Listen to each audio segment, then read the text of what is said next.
Bonjour Aminata. Comment vas-tu? Très bien. Et toi? Bah écoute, super. Bon, les gens verront cette vidéo, ça sera plus l'été, donc nous Oui. sommes en été, c'est pour ça que nous avons ces jolies tenues qui Oui. nous permettent d'être au frais. Voilà. Bon, je suis ravie qu'on prenne enfin ce temps ensemble, parce que ça fait quand même un moment que j'allais dire que je te drague. Non, peut-être pas, mais On va que pas je- aller jusque-là. que je te demande de passer sur le trône. Tout à fait. Jusqu'au moment où tu as eu enfin envie d'y passer. Mais je pense que tu avais besoin C'est vrai. de faire passer des étapes. Et ben en fait, c'est drôle parce que au début, quand tu m'en as reparlé, tu me dis oh, en fait, il faudrait qu'on se cale une date. Je dis mais elle me l'a jamais demandé en fait. Je pense que j'avais switché. Ah ouais, t'avais coupé ça de ta tête. Bon, Voilà. écoute, en tout cas, moi, Donc, ma on est mémoire là. de désir était toujours là. Donc, bon, on a commencé à parler, mais je t'ai pas laissé te présenter véritablement. Oui. Est-ce que tu veux bien nous en dire un peu plus que ton prénom? D'accord. Alors, je m'appelle Julie Faubaton. Comment je me présente? Je suis qui? Je suis une femme, j'ai 46 ans, je suis travailleuse sociale. Mhm. Je travaille pour la ville de Rennes et je suis maman de 2 enfants qui ont 20 ans, Maëlle, et 17 ans, Noah. D'accord, Voilà. ok. Donc, travailleuse sociale. Bon, Mhm. dans le travail social, il y a plusieurs métiers différents. Est-ce que toi, précisément, tu peux nous dire quel est le tien? Alors, je suis de formation assistante sociale. C'est vrai que T'es une j'utilise... as. Je suis une as. ASS, assistante Ouais, maintenant, de c'est vrai qu'il y a service social. ouais, c'est ça. Mais j'utilise depuis plus d'une dizaine d'années en fait le terme générique de travailleuse sociale. D'accord, pourquoi? Eh bien parce que mon poste n'est pas un vrai poste d'assistante. Enfin, c'est pas même pas un vrai poste, ce n'est pas un poste d'assistante sociale. Je suis référente de parcours au projet de réussite éducative à la D'accord. ville de Rennes. Et c'est un poste qui a été vraiment créé et c'est un métier qui n'existe pas. D'accord. Donc il peut y avoir différents professionnels de métiers différents sur ce poste-là. Donc au début, je me nommais travailleuse sociale en fait, pour ne D'accord. pas être repérée comme assistante sociale. Oui, parce que en fait, alors, il faut quand même avoir eu un diplôme du social pour pouvoir faire ce métier-là ou pas forcément? Alors, à Rennes, parce que les programmes de réussite éducative sur l'ensemble de la France fonctionnent tous différemment. Ce sont les villes qui les mettent en place. D'accord. L'État finance, mais ce sont les villes qui le mettent en place. Donc, chaque programme de réussite éducative a une façon de fonctionner qui va être différente. Ok. Sur Rennes, donc moi, quand je parle, je ne parle évidemment que Oui, de ce que je ton connais. expérience à Rennes. Tout à fait. Bien évidemment. À Rennes, on a fait le choix de recruter des professionnels qui sont issus du travail social. D'accord. Donc, soit éducateurs spécialisés, soit assistantes sociales. D'accord. Après, voilà, on a 2 collègues qui ont été à un moment donné sur le poste, qui n'étaient pas travailleurs sociaux, mais qui le sont devenus, enfin une qui l'est devenue à travers une VAE, D'accord. et une autre collègue qui est VAE? en cours. On aime bien les sigles. Validation des acquis par l'expérience. Merci. C'est vrai. D'accord. Et donc, quand tu parles de programme de réussite éducative, ça veut dire quoi en fait? C'est Ouais. pour qui? Alors, Il y a du quoi coup, derrière? je vais juste, au début, je présente en parlant de programme parce que c'est le terme générique au niveau national. D'accord. Moi, après, je vais parler de projet de réussite éducative parce qu'à Rennes, le P du PRE, Ouais. on l'a transformé en projet. Parce que D'accord. l'idée, c'est de mettre en place une dynamique de projet auprès d'un jeune. Ouais. Donc voilà, donc juste pour préciser. Oui, alors parce que programme, ça ressemblerait à quelque chose d'un copier-coller pour tout le Exactement. monde, que tu rentres dedans ou pas. Exactement. Ok. Donc voilà, c'est la petite subtilité Ah, rennaise. c'est intéressant. Ouais, en même temps, qui est mais- logique. Et qui est là depuis le début. D'accord. Ok. Donc 2005-2006, on est là. Et donc, projet de réussite éducative, donc c'est pour des jeunes de quel âge? Alors, c'est destiné à des jeunes qui sont âgés sur Rennes entre 5 et 16 ans. Et D'accord. c'est de proposer un accompagnement individuel et personnalisé auprès d'enfants qui vivent ou qui sont scolarisés sur les zones dites urbaines sensibles. J'ai D'accord. pas fait d'acronyme. Bravo. J'ai failli. Oui, mais c'est vrai Ce que qu'on c'est... appelle les US de Ouais. notre jargon professionnel. Ouais. Ouais, qui est pas très très beau comme Voilà, mot non donc plus. les mais- quartiers, en fait, ce qu'on appelle les quartiers populaires, quoi. D'accord, ok. Donc l'idée, c'est de proposer cet accompagnement auprès d'un enfant ou d'un jeune adolescent qui rencontrera à un moment donné soit des difficultés ou des fragilités Mhm. et de lui apporter un soutien qui est vraiment personnalisé et qui tient compte de l'environnement global de sa vie. D'accord. C'est-à-dire qu'on va aller s'intéresser à tout ce qui est le domaine de la scolarité, mais aussi le domaine de la santé, le milieu familial, l'environnement socio-culturel dans lequel il évolue, le quartier, etc. On va aller s'intéresser un peu à tout ça. Oui, on n'est pas sur du soutien scolaire, par exemple. Pas du tout. Non. Et le fait qu'on parle de réussite éducative, on ne parle pas uniquement du lien de l'enfant avec l'école. Ouais. C'est vraiment, comme tu le dis, dans tous les aspects de sa vie. Tout à fait. C'est la notion de l'éducation au sens très très large, en fait. Et c'est vrai que c'est quelque chose qu'on réexplique à chaque fois quand on rencontre des nouveaux partenaires. Parce qu'on se rend compte que chaque professionnel, en fonction de là où il se situe, va avoir une lecture différente d'un même mot. Ouais. Une assistante sociale, quand on lui parle éducation, tout de suite, c'est éducation parentale. Alors qu'un animateur socioculturel, on lui parle éducation, ça va être plutôt éducation populaire. Un professeur, tu lui parles d'éducation. Un enseignant, voilà, tout à fait, ça va être l'école. Donc nous, c'est vraiment notre approche, elle est sur l'éducation, mais au sens très très large.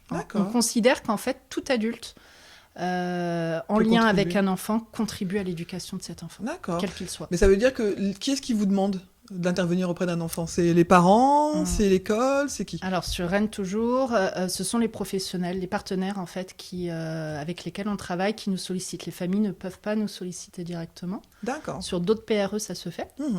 Mais nous, à Rennes, ce sont les partenaires qui nous sollicitent. Ça peut être un enseignant, ça peut être un animateur socioculturel, ça peut être un médecin, ça peut être un coach sportif, n'importe quel adulte, je dirais. Qui a conscience qu'un enfant peut avoir des besoins. Qui est en lien avec cet enfant, qui pense que peut-être un accompagnement un petit peu plus soutenu, personnalisé, ou en tout cas individuel aussi. On est vraiment sur l'accompagnement individuel. Ça pourrait l'aider un peu à cheminer et à avancer sur son parcours de vie. D'accord. Est-ce que tu peux nous donner un exemple? Parce que je me dis que quelquefois, les gens, pour se rendre compte, alors, soit d'un accompagnement qui t'a touché dans les mois qui sont passés, ou d'un ancien, où tu te dis que tu vois vraiment le travail que t'as pu mener, parce qu'on se doute bien que ça se fait pas en 2 mois. Enfin, j'imagine que c'est des temps un peu longs parfois. Est-ce que tu peux donner un exemple d'un jeune ou d'une jeune que t'as pu accompagner avec sa famille? J'en ai. Faut juste que je vois lequel. Alors, un jeune. Alors, ça, c'est un exemple et en même temps un contre-exemple. Mais à la rigueur, pourquoi pas? Parce que quand tu parlais de temps, la moyenne, ça va être entre 6 mois. Et encore 6 mois, maintenant, on n'a plus beaucoup de parcours de 6 mois. C'est un minimum 1 an. On est entre 1 à 3-4 ans d'accompagnement auprès des jeunes. Quand on commence un accompagnement, on ne sait pas combien de temps il va durer. Ça va dépendre de l'enfant, de la famille, du jeune, comment ça accroche pas. Les familles peuvent arrêter du moment où elles considèrent qu'il n'y a plus d'intérêt et qu'elles n'ont plus envie, elles peuvent arrêter. Il n'y a rien de il y a un c'est contrat vraiment volontaire, il y a un contrat moral. D'accord. On se dit que on fait l'accompagnement. Mais il n'y a pas c'est vraiment sur du volontariat. D'accord. Donc la moyenne, c'est ça. Après, il y a des parcours qui peuvent durer plus longtemps que d'autres. Là, le jeune auquel je pense, c'est un jeune, là je viens de l'arrêter parce qu'il vient d'être majeur, mais je le connais depuis sa 6e. D'accord. Donc c'est un parcours c'est un de mes parcours les plus longs que j'ai eu. Donc, Parce que 6e, a priori, c'est 11 ans à peu près. C'est ça. Et donc, donc 7 ans, quoi. Bah oui, et ce jeune-là, il rencontrait des difficultés liées notamment à de la dyslexie. D'accord. Et il avait donc une famille qui avait migré, donc une famille qui ne connaissait pas le système scolaire français, qui au départ où je les accompagnais, la maman n'était pas à l'aise avec aussi le langage, enfin le français en tout cas. Donc des difficultés aussi à aller discuter avec l'école, à aller au rendez-vous, une méconnaissance de tout le système français, qu'il soit scolaire, de santé, etc. Donc il y avait vraiment plein de choses Donc là, par rapport à ce jeune-là qui avait des besoins vraiment spécifiques, j'ai vraiment été dans cet accompagnement et faire un peu le trait d'union, le lien entre la famille et les institutions. D'accord. En le soutenant aussi sur des choses un peu plus individuelles. Je n'étais pas que sur cette scolarité-là. Il y avait tout plein d'autres projets autour de loisirs, de sport, d'épanouissement ailleurs, parce que on sait bien que quand on a des différences, un petit peu comme ça, la difficulté, c'est de se construire aussi en termes d'estime de soi. Et nous, au niveau du projet de réussite éducative, on est beaucoup là-dessus. C'est-à-dire qu'on est beaucoup dans l'accompagnement de jeunes pour les aider aussi dans leur estime d'eux-mêmes et qui voient leur pas que leur confiance en lui. difficulté, quoi. Voilà. Donc, quand parfois à l'école, parce que l'entrée, quand même, elle est souvent scolaire, même si c'est pas, comme tu disais, de l'accompagnement à la scolarité, on remarque que c'est quand même énormément de temps passé pour l'enfant. Et quand la scolarité est compliquée, eh ben, on se construit souvent une estime de nous-mêmes qui est aussi complexe. Donc on va aller chercher d'autres leviers pour pouvoir aider l'enfant ou le jeune à avoir une meilleure image de lui ailleurs dans d'autres domaines. Ah ouais.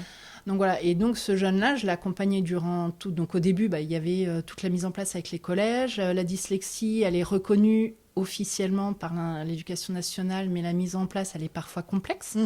Quand une année, on y arrive, l'année d'après, il y a des changements d'enseignants. En fonction de la motivation et de l'envie de chacun, ça peut aussi être différent.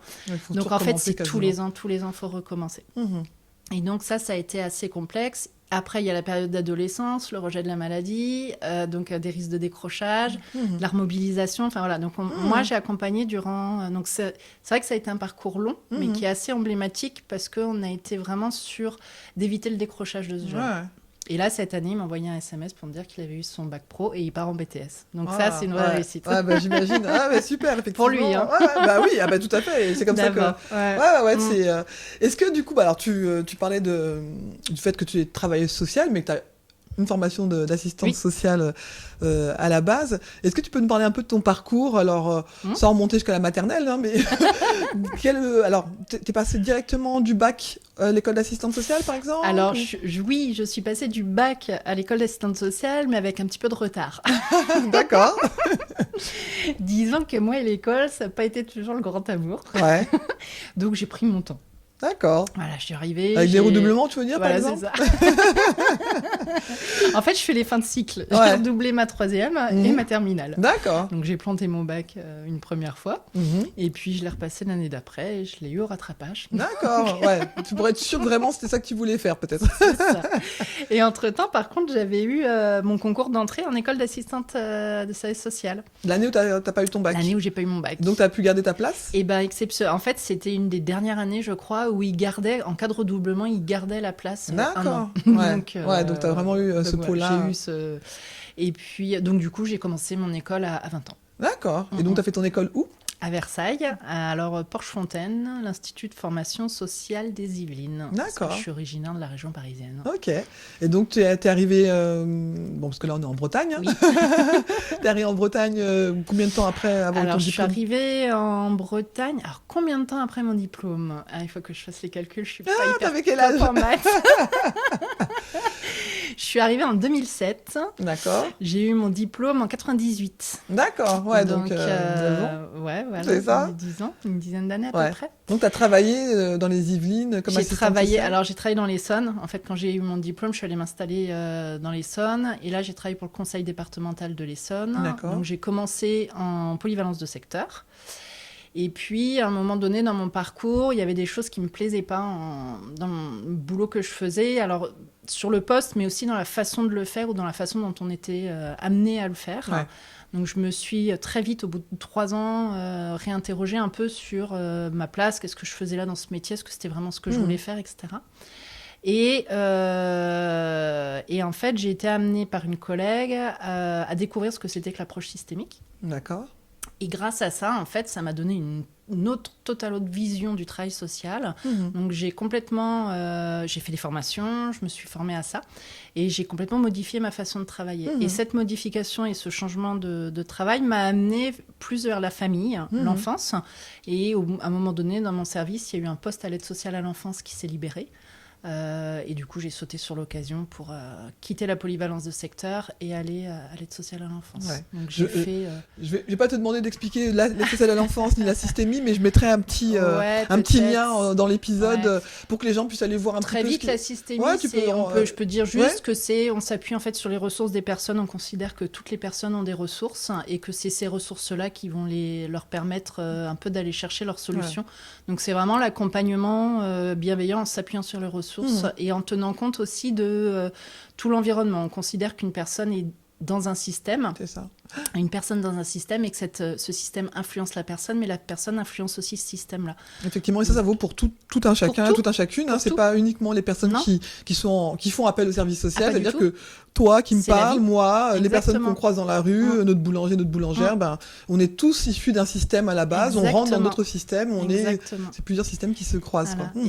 Et l'idée, c'est que plus c'est complexe et mieux c'est, parce que ça permet vraiment d'avoir une vision. Là, pour le coup, on reparle de vision globale en fait d'un mode de fonctionnement. Ok, super. Est-ce que quand tu faisais parce que tu dis que l'école c'était pas ton ami forcément. Alors que ce soit à l'école d'ailleurs ou au moment où tu as commencé à travailler, cette notion d'impossible, tu vois, que l'on peut se mettre dans la tête parfois en se disant oh, non mais moi jamais je ferais ci ou jamais je ferais ça, et finalement aujourd'hui alors avec le recul, tu regardes par-dessus ton épaule et tu dis ah bah finalement il y a 10 ans, il y a 5 ans je me dis que je ferais jamais ça et aujourd'hui tu y es. Est-ce que t'as quelque chose de cet ordre-là toi qui te... Alors oui, quand j'ai fini mes études, quand j'ai eu mon diplôme, je me suis dit yes, les études c'est terminé pour moi. Je me suis dit je vais plus jamais bosser chez moi, quand j'aurai fini mon travail je vais rentrer, je vais être tranquille, je vais pouvoir bien profiter, bouquiner, être avec les copains, les copines, et je me suis dit c'est terminé les études. Et ça a duré quelques années. Alors, par contre, j'adore apprendre. Mais ça, c'est... Et tout le temps. Je me suis formée, donc diplômée en 98. Je pense que si je reprends mes documents, je dois avoir fait une formation tous les ans. Depuis que je suis diplômée jusqu'à maintenant. Parce que j'adore apprendre, j'adore être dans la nouveauté, etc. Mais pas les études. Ça, c'est le système scolaire, je pense, qui ne me convenait pas. Et là, j'ai repris mes études en octobre de cette année pour faire ce qu'on appelle un diplôme universitaire. Et du coup, je me suis lancée parce que c'était vraiment quelque chose qui m'animait et j'avais très envie. Et donc, j'ai réfléchi pendant un certain temps. Très clairement, je ne l'ai pas fait quand mes enfants étaient petits parce que je savais que ça allait demander du temps, de l'organisation. Et l'organisation, c'est pas toujours mon truc. Donc, j'ai attendu aussi d'être au niveau familial un peu plus libre pour pouvoir me relancer là-dedans. Et effectivement, donc finalement, tu as travaillé de chez toi, j'ai travaillé chez moi, j'ai énormément bouquiné, j'ai énormément écrit, j'ai occupé beaucoup de soirées, je continue encore maintenant. Mais en même temps, c'est sur quelque chose qui m'anime énormément, qui me plaît. Donc, au final, j'ai l'impression de pas bosser. Quoi. Donc, oui, alors tu parlais d'écriture, tu as une autre activité t'en as plusieurs, mais t'en as une en tout cas qui aujourd'hui a donné lieu à un blog que tu as créé avec d'autres personnes. Est-ce que tu veux bien nous en parler un petit peu C'est de ce diplôme universitaire qui s'appelle Psychiatrie et compétences transculturelles, avec le professeur Marie-Rose Moreau, que j'ai démarré là en novembre. Et dans le cadre de ce DU, on devait faire un travail de fin d'année pour valider. Ça, c'était soit un article pour une revue scientifique ou autre, du travail social ou d'autres revues, mais en tout cas avec des articles qui sont assez longs, soit un mémoire, soit un projet. Moi, je me suis lancée dans l'écriture d'un article parce que c'était quelque chose que j'avais envie, même avant de faire le DU, j'étais déjà en train de réfléchir et j'avais commencé à écrire sur des choses pour pouvoir les publier à un moment donné au niveau professionnel. Et ça me paraissait très naturel d'aller vers ça parce que déjà d'une, je suis assez à l'aise avec l'écrit et je commence à écrire. Enfin, j'écris depuis longtemps, mais là, je commence un petit peu à me dire que c'est quelque chose que je peux exploiter au niveau personnel et professionnel. Et la transmission. L'article, c'est de donner à lire quelque chose, c'est de transmettre. Et donc ça, c'est quelque chose qui me plaît aussi énormément. Donc je suis allée là-dessus. Sauf qu'à un moment donné, Covid, pas Covid, mauvaise question d'organisation, je sentais que dans mon travail, j'étais un petit peu en difficulté sur l'écriture de cet article-là pour le rendre à la fin de l'année, tel que c'est exigé. Et en fait, j'ai une collègue de mon groupe qui, elle aussi, tournait un peu en rond, avait commencé avec un article, n'y arrivait pas, et elle a eu l'idée en fait de créer un blog pour parler justement de tout ce qui était transculturalité. Ce qui vous laissait peut-être la possibilité aussi d'être un peu plus, peut-être plus détaillé, parce que quand c'est un exercice, tu as des contraintes. Oui. Ouais. Alors, le blog, du coup, c'est une idée qui était complètement innovante. Il n'existe pas, donc il a été validé par notre superviseuse, Alice, qui a décidé, donc qui a dit OK, pas de souci. Par contre, ce qui serait bien, c'est de le faire de façon collective, que ce soit pas elle qui le porte toute seule. Et c'est pour ça qu'elle a proposé à l'ensemble. Alors, on appelle ce qu'on appelle un groupe de supervision. On était une dizaine d'étudiants sur 58. À être dans ce groupe, elle nous a proposé et après on a étendu à d'autres collègues de la promotion et on se retrouve à 7 étudiantes plus notre superviseuse. Tu t'appelles encore étudiante, du coup? Eh ben, on l'a créé, alors plus maintenant, oui. mais c'est vrai que je suis encore sur la bascule. On arrive à la fin de l'année, ouais. C'est pas encore validé, on ne sait pas encore si on a notre DU. Oui. Donc pour l'instant... Tu te considères encore comme une étudiante? Le DU est jusqu'en septembre, je crois, fin septembre. D'accord. Officiellement. Donc voilà, donc pour le moment, on se dit encore un peu étudiante professionnelle. D'accord. On est entre les deux. Ok, parce que pour moi, c'est presque évident que tu l'as déjà, mais effectivement, on va attendre que tu l'aies officiellement, c'est vrai. Oui, tout à fait. On va pas mettre la charrue avant les bœufs. Et donc voilà, donc Delphine a proposé ce blog-là, et en fait, je me rappellerai vraiment le jour où elle l'a proposé, j'étais dans un tiraillement parce que je me suis dit, mais c'est génial comme idée, mais pourquoi je l'ai pas eu? Tellement ça me paraissait génial. Ouais. Et en même temps, j'étais mais je suis hyper emballée à m'engager dans ce projet-là. Ah oui, mais non, mais j'ai quand même envie d'écrire mon article. Parce que j'y tenais. Donc j'étais un peu là-dedans, et donc ce qui a été convenu, c'était que au final cet article-là, je l'écrirai. Ouais. Il prendra peut-être un peu plus, il prendra même plus de temps que je ne pense, mais j'ai priorisé en fait le blog et en me disant l'article, je le ferai plus tard. Ouais. Et je ne le regrette absolument pas. Et voilà. Donc on est 7 à avoir créé non 8, on peut dire 8 à avoir créé ce blog-là. Ouais. Et du coup, que vous alimentez alors, chacune votre tour, parce que donc il n'y a que des femmes. Oui, on n'est que des femmes. Chacune votre tour, vous alimentez avec des articles différents. Donc pareil, je mettrai le lien si tout ton groupe est d'accord. Oui, il n'y a aucun souci.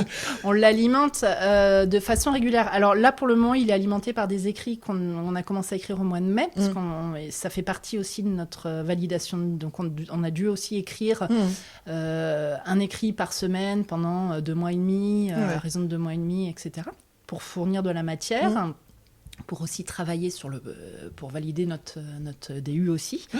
Et donc là, ce sont les écrits qui sont mis un peu comme ça au fur et à mesure. Là, il doit y en avoir une quinzaine à la date où on fait l'enregistrement. Il y en aura encore plus quand ça sera publié.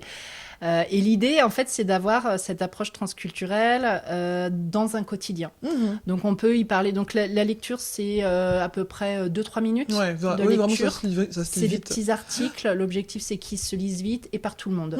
Donc, ça peut parler de littérature, ça peut parler de films, ça peut parler d'expériences professionnelles, ça peut de personnel. Voilà, c'est le quotidien, avec des lunettes transculturelles. Ouais. Et puis il y a le compte Insta qui va avec, qui est vraiment très joli Insta, visuellement, avec les couleurs, tout ça. Ouais. Et on peut dire aussi ton travail sur ce compte Insta, parce que c'est quelque chose que vous faites, vous réfléchissez à plusieurs, mais... Tout à fait. Ouais.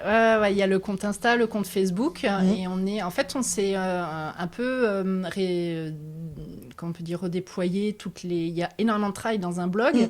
Le blog en lui-même, par exemple, moi, je n'y connais rien. C'est les petites mains du blog. Des choses à faire. Et oui, et ça a l'air assez complexe. Donc ça, elles sont trois collègues qui le font. Donc on les appelle les petites mains du blog. Donc c'est elles qui mettent les photos, les articles en ligne, et c'est pas juste je mets un article, un écrit, une photo et je publie comme sur Facebook. Ça demande un gros travail derrière. Et on est 3 sur les réseaux sociaux, Insta et Facebook. Donc moi, c'est vrai que je suis plus sur les réseaux sociaux, c'est plus mon truc. Ouais. Et après, il y a plein d'autres posts, parce que quand on écrit chacune un article, mais c'est aussi un travail qui est collectif. Chacune relit l'article de sa collègue, fait des retours sur l'article, sur la forme, sur le fond, le contenu. On fait comme ça des allers-retours. Des fois, on peut même être amené à écrire à 2 sur un article. Voilà, donc ça demande un investissement. Gros travail. C'est un très, très gros travail. Bon, en tout cas, bravo, parce que c'est vrai que c'est un gros travail, l'écriture, la gestion, et puis tu as ton métier à côté, ta vie, enfin toutes ces choses-là. Donc bravo. Justement, tu vois, je te félicite, et tu disais que tu étais tiraillée, qu'en même temps tu étais excitée. Est-ce que ça t'arrive parfois de pas te sentir à la hauteur d'une tâche, alors d'une tâche que ce soit professionnelle ou personnelle, d'ailleurs, et de dire non, mais là clairement, je pense que j'ai rêvé un peu trop haut. Alors, très bonne question. Est-ce que je me sens pas... Oui, en premier réflexe, parfois, je réfléchis en même temps, mais il y a quelques années encore, je t'aurais dit oui, il y a plein de choses sur lesquelles je me sens pas, ou j'ai des palpites, etc. Là, ça fait plusieurs années où j'ai un peu travaillé là-dessus, ou en tout cas avancé, grandi, on va dire, sur la confiance que je peux avoir en moi, en mes capacités. Et aujourd'hui, je me dis, ah ouais, waouh, ça c'est un beau challenge. J'ai encore un petit peu d'hésitation et je me dis, allez, vas-y, go, de toute façon, t'as rien à perdre. Il y a encore quelques années, je t'aurais jamais tenu ce discours-là. Tu vois plutôt du côté challenge que du côté je suis pas capable, en tout en Exactement. Ça s'est basculé, ça a basculé en mais ça, je sais pas faire, limite panique, etc. Ok, je sais pas faire, mais il n'y a pas de raison que j'y arrive pas, quoi. C'est bien parce que c'est vrai que ça. C'est parfois des opportunités qu'on peut louper, de choses sympas à faire parce qu'on a eu peur. Donc, ça ne veut pas dire qu'il faut toujours aller contre ses peurs, hein, mais en tout cas, c'est bien de savoir en faire quelque chose. Tu dis que tu as travaillé dessus, donc tu t'es fait aider. Comment tu as fait c'est quoi ta technique, toi, parce que, comment on passe de là à l'autre? Alors, ma technique, non, je ne me suis pas fait aider. Je pense qu'il y a eu une bascule. J'ai eu une épreuve dans ma vie personnelle qui a été assez importante. J'ai perdu ma maman. Et ça a remis en question beaucoup de choses. Alors, dans le cadre d'une maladie. Donc, il y a la maladie, il y a la peur de la mort, il y a la mort qui arrive. Enfin, voilà, il y a beaucoup de choses qui, quand t'arrives sur tes 40 ans, ben, ça vient bousculer pas mal de choses. Donc, après, ça, c'est un travail personnel que j'ai fait moi. Parce que je suis beaucoup dans l'introspection, que je suis beaucoup dans la réflexion, dans l'analyse, et depuis tout le temps. Donc, et avec le soutien aussi beaucoup de mon entourage et d'amis qui ont été très, très présents. Il y a des choses qui se sont un peu déclenchées à partir de ce moment-là. On va dire que j'ai transformé cette épreuve qui a été vraiment extrêmement dure en quelque chose de l'ordre d'une ressource et de positif. J'ai réussi à faire cette transformation. Comme une renaissance un peu. Il y a quelque chose qui a fait la bascule à ce moment-là. Et après, c'est au fur et à mesure des mois et des années qui passent, des rencontres que tu fais aussi. Et puis après, tu apprends à te connaître au fur et à mesure. Et puis plus tu grandis, plus tu vieillis et plus tu apprends aussi à te connaître. Donc ça, c'est plutôt chouette. Donc voilà, et c'est vrai que j'ai fait aussi une rencontre d'une personne qui me bluffait par sa capacité à tout mettre en place sans jamais en tout cas, on avait l'impression qu'il se remettait jamais en question. Et cette personne-là, ça m'a vraiment impressionnée. Et et à un moment donné, ça fait écho à des valeurs que je partageais énormément. Et à un moment, je dis, mais moi aussi, je pense pareil, moi aussi je suis sur le partage, moi aussi je suis sur la connexion, sur la transmission. Et mais pourquoi moi, j'y arriverais pas, et pourquoi moi, je le ferais pas? Et c'est à partir de là aussi où ça a commencé un peu à bouger pour toi. Il n'y a pas de raison, quoi. Merci d'avoir partagé, parce que c'est vrai que quelquefois, on parle de ce moment-là où ça a basculé ou quoi, mais sans forcément rentrer dans les détails. Et puis, ça peut donner presque l'impression qu'il y a de la magie pour certains et pas pour d'autres. Et en fait, ce que tu décris, alors, bien évidemment, l'épreuve dont tu parles, c'est une épreuve qu'on vivra et qu'on vit forcément à un moment dans sa vie, mais on n'en fait pas tous et toutes la même chose. Donc, c'est vraiment... merci d'avoir partagé. Est-ce que tu te souviens, toi, de blocage? C'est une de mes questions rituelles aussi, forcément. Mais, de blocage, de choses. Parfois, tu dis qu'il y a des personnes qui ont pu t'inspirer, mais parfois des gens qui peuvent nous inspirer. Alors, parfois sans s'en rendre compte non plus, mais par des choses qu'on peut nous dire, où on dit ah ben non, toi Julie, jamais tu vas de ce côté-là, ou voilà. Et ce blocage-là, à un moment donné, peut être un blocage que tu transformes en quelque chose de positif, justement, parce que tu dis ok, en fait, tu m'as presque challengé en me disant que c'était pas pour moi, et là j'y vais. Alors, j'ai pas de souvenir. Je le savais que j'allais avoir cette question-là parce que j'ai écouté beaucoup de tes podcasts. Et en fait, ça m'a permis d'y réfléchir et de me dire, j'ai jamais vraiment eu un vrai message, ou en tout cas une phrase qui m'a un peu bloquée, etc. Je me suis souvent posé cette question de me dire, mais qu'est-ce qui m'empêche? Tu vois, on ramène souvent ça au féminisme, etc. Mais je me suis dit, est-ce que en tant que femme, tu te bloques plus, est-ce que je me suis plus bloquée? Mais il y a des hommes aussi qui se bloquent. Majoritairement. L'histoire nous montre aussi que en tant que femme, on est souvent à plus se bloquer ou à ne pas s'autoriser certaines choses. Donc je me suis dit, est-ce que culturellement j'ai été impactée par quelque chose de cet ordre-là? Moi, alors j'en ai entendu des choses, parce que comme je te disais, l'école et moi, ça faisait 2. Ouais. Donc, 2. Après, j'ai pas été. C'est bien 2 parce que moi je dis 50 généralement. J'ai pas été une cancre, mais je faisais le minimum en fait. D'accord. Pour passer d'année en année, quoi. Donc, j'en suis pas très fière. Mais non, mais bon, après, mon mode de fonctionnement. Le résultat, après, c'est... Et c'est vrai que, du coup, j'ai perdu le fil de ma question. Tu disais que quand tu faisais ton retour, sans savoir ce que tu avais... J'ai eu des profs qui m'ont dit, oui, pourrait mieux faire, ou des profs qui disaient, des fois, qu'ils pouvaient être déçus, etc. Et en fait, alors, ça me poussait, mais pas du tout, et au contraire, j'en faisais moins, quoi. Donc, c'était pas, pour moi, c'était pas la bonne méthode. Mais j'ai pas souvenir de quelque chose qui m'ait vraiment marqué. Ouais, mais après, c'est pas une obligation, mais quelquefois, voilà, je sais que ça peut parfois avoir jouer un rôle dans la façon qu'on a de se regarder aussi, donc j'avais envie de savoir pour toi si ça avait été le cas. Est-ce que, alors bon, t'en as nommé plusieurs, des sujets de fierté, mais est-ce que si aujourd'hui, je te posais la question... Maintenant, présentement, de quoi tu te sens fière si tu parles de toi et dis je suis fière de moi d'avoir fait ça? Alors ça, la fierté, c'est un mot que j'ai toujours eu du mal avec. D'accord. J'ai toujours eu, c'est quelque chose, j'ai rarement, c'est pas rarement eu de fierté, mais c'est pas que j'en ai pas eu, c'est que j'avais du mal à mettre le mot fierté derrière.